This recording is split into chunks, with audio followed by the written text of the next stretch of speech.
Hi everyone, I'm just going to give you the briefest overview of how to manage the chat in a meeting.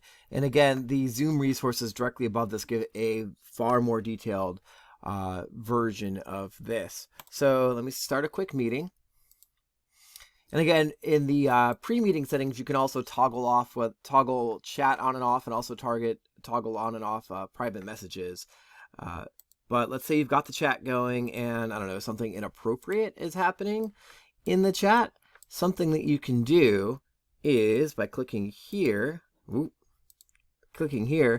can change participants can chat with no one, host only. So if like maybe you're lecturing and you don't want them sending messages to one another, you could also just make it so they can only comment privately, or you can let them do whatever they want. But also you may want to let them know that the private messages they send are visible in the final file that you are able to access. I would let them know about that just to head off any potential issues. But this is very, very easy. So you don't need to do it in advance, but you can if you want it as a default setting.